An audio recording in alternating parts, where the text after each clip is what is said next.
के लोग सब जाने कर सुत हो भीतर भीतर ये पिया जिस हो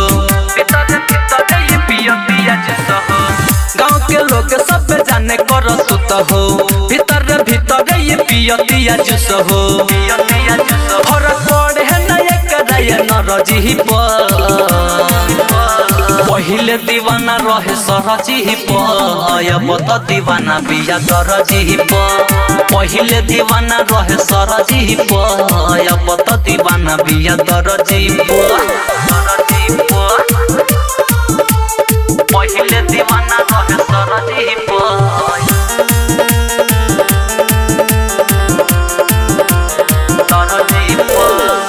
इहे को देला सहाया साड़ी इहे को तो पढ़ावेला साह में सुबह दे दूनु ओखिया लड़ावेला आए हाय इहे को देला सहाया साड़ी इहे को तो पढ़ावेला साह में सुबह दे दूनु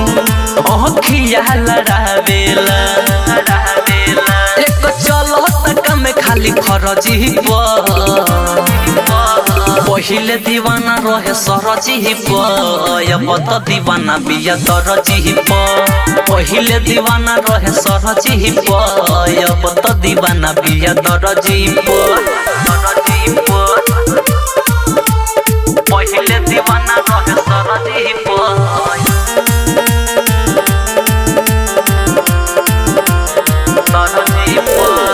मिठू मिसाइल चंदन नूर आलम राज हो कोहरे में ये सब एकरा लागे न लाज हो मिठू मिसाइल चंदन नूर आलम राज हो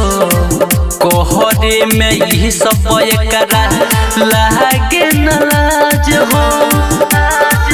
बात माने न जितंद रखना मरजी पहिले दीवाना रहे सरजी